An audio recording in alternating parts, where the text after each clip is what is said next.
गाड़ी steel rim हो तब भी नट कवर टाइप का अपग्रेड कर लें, क्योंकि इससे आपको इमरजेंसी सिचुएशन में हो सकता है कि परेशानी का सामना ना करना पड़े।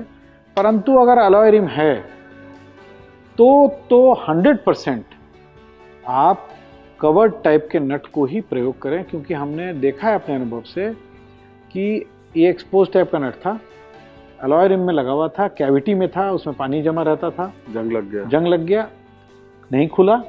नहीं खुलने की वजह से अल्टीमेटली ऑप्शन, टायर तो खुलना पड़ेगा ना, एक नट भी अगर नहीं खुला तो टायर को कैसे निकालेंगे।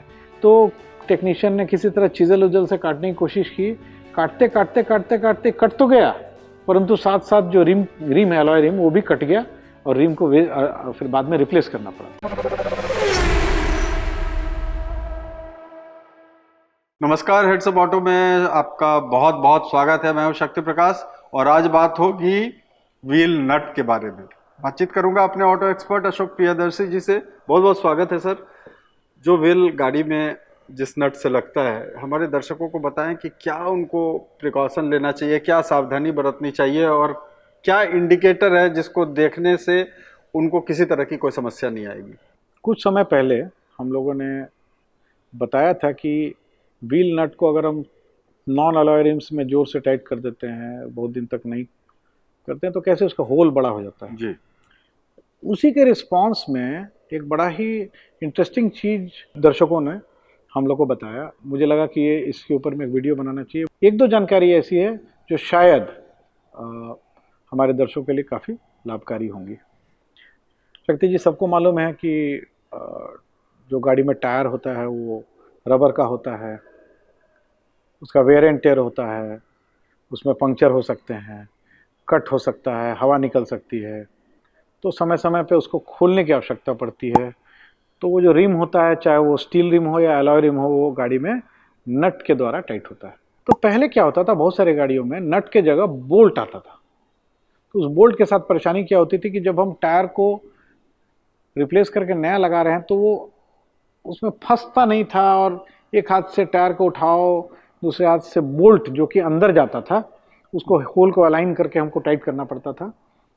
तो अब अमूमन मुझे लगता है कि पूरे विश्व में ऐसी बहुत गाड़ियां नहीं होंगी या एकदम नहीं होंगी जिसमें कि अब चक्के के को टाइट करने के लिए हम बोल्ट का इस्तेमाल करते हैं। अब वो सब नट का इस्तेमाल होता है।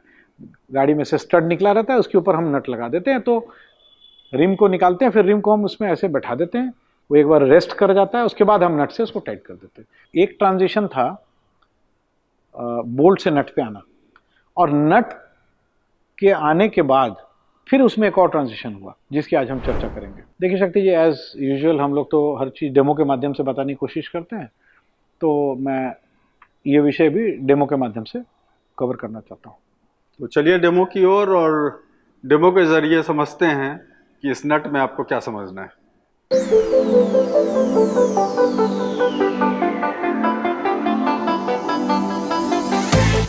ये दोनों व्हील नट है, ठीक है। ये दोनों व्हील नट है और ये दोनों नट जो है वो व्हील को टाइट करने के काम में आते हैं। कुछ डिफरेंस आपको दिख रहा होगा शक्ति जी। इसमें भी नट है, इसको भी आप कोई भी स्पैनर रिंच से आप इसको टाइट करके और चक्के को टाइट कर सकते हैं। सिमिलरली यहाँ पे भी नट है, इसमें भी पहल बना हुआ है, उस व्हील रिंच लगा के इसको ऐसे ऐसे करके टाइट कर सकते हैं, ढीला कर सकते हैं। अब ये अल्टीमेटली तो कोई बोल्ट होगा, उसी में जाके ये टाइट होगा जी। तो वो बोल्ट जब नट टाइट करने के बाद बोल्ट ऊपर आ जाएगा, तो ऐसा हो सकता है ना शक्ति जी कि हमारी गाड़ी कम चलती हो, वॉश रेगुलरली होती हो, हम ऐसे जगह चलाते हैं जहाँ पे रस्टिंग की संभावना भी थोड़ी ज़्यादा हो, डस्ट पड़ता रहता है इसमें। कई बार ऐसा भी होता है कि अब तो टायर की टेक्नोलॉजी अच्छी हो गई, रोड्स भी हमारे यहाँ अच्छी हो गई, तो टायर पंक्चर होने की संभावना भी बहुत कम हो गई है, और कम होती है प्रैक्टिकली। तो इस केस में क्या होता है, अगर मान लीजिए काफ़ी दिनों तक इस तरह का एक्सपोज्ड नट वाला सिस्टम है, तो ऐसा हो सकता है कि गाड़ी कम चलती हो या काफ़ी दिन के बाद अगर पंक्चर हो, तो जो बोल्ट का पोर्शन एक्सपोज्ड है जिसमें कि वो थ्रेड बना हुआ है, ठीक है, वहाँ पे रस्ट लग सकता है, इसमें पानी जा सकता है। जो स्टड का थ्रेड एक्सपोज्ड है, उसमें रस्ट लग सकता है, उसके अंदर में एब्रेशन हो सकता है, ऊपर से वो थोड़ा बहुत कोई चीज़ से डैमेज हो सकता है।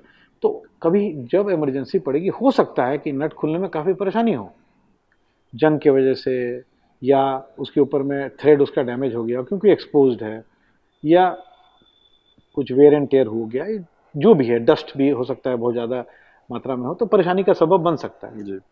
तो उसके बाद नेक्स्ट ट्रांजिशन आया ये। इसमें क्या होता है शक्ति जी कि इसको हम लोग टाइट करने के बाद तो एक जो भाग है वो तो जाके बोल्ट पे टाइट हो ही गया जी, आगे से ओपन नहीं रहा, और आगे से ओपन नहीं रहा, तो इसमें डस्ट, पानी, वेयर एंड टेयर, कुछ चोट भी लगी तो वो थ्रेड तक नहीं पहुंचा, और हल्की फुल्की चोट में ये नट जो है वो सुरक्षित भी, बोल्ट को भी सुरक्षित रखता है, या जिसको स्टड बोलते हैं।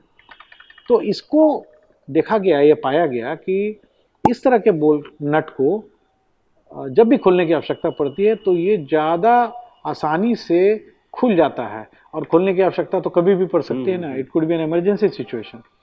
तो मेरा आज के दर्शकों को दो सुझाव है। हो सकता है कि आपकी गाड़ी में एक्सपोज टाइप का नट हो, इसका ऑल्टरनेटिव्स भी अवेलेबल है। जितना थ्रेड साइज है और जितनी उसकी गहराई है, तो आप चाहें तो ये एक्सपोज टाइप का अगर नट आपकी गाड़ी में लगा है तो उसको आप अपग्रेड करके ये कवर्ड या कैप टाइप का नट को लगाएं।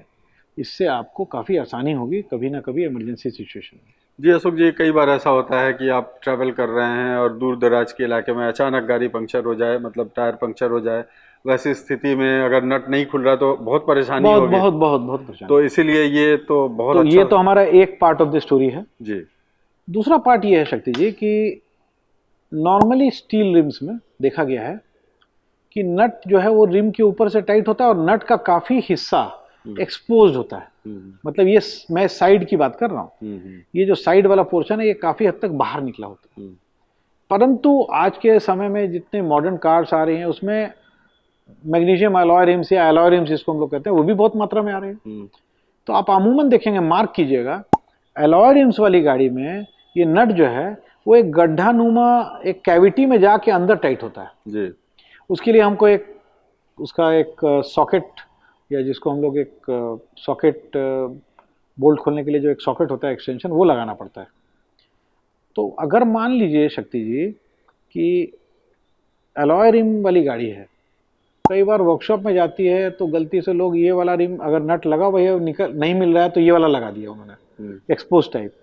तो एलॉय रिम में प्रॉब्लम क्या होती है शक्ति जी कि एक तो वो अंदर है, वो कैविटी में अंदर है जी। ये एलॉय रिम का कैविटी और थोड़ा अंदर जाके है, तो इसको अंदर में सॉकेट लगा के इसको खोलना पड़ता है। अगर ये एक्सपोज्ड रहता तो फिर भी आपके पास कुछ ऑप्शन है, नहीं हुआ कोई कारण से अगर एकदम जैम हो गया तो आप इसको चिजल से, हथौड़ी से काट के या कुछ करके फिर भी निकाल सकते हैं। परंतु अगर ये अंदर के तरफ में है, जो एलॉय रिम्स में आप देखेंगे अमूमन अंदर की तरफ होता है, उसमें कैसे काटेंगे? और काटने के क्रम में तो आपका रिम डैमेज हो जाएगा, 4 गुना 5 गुना कॉस्ट भी है रिम का।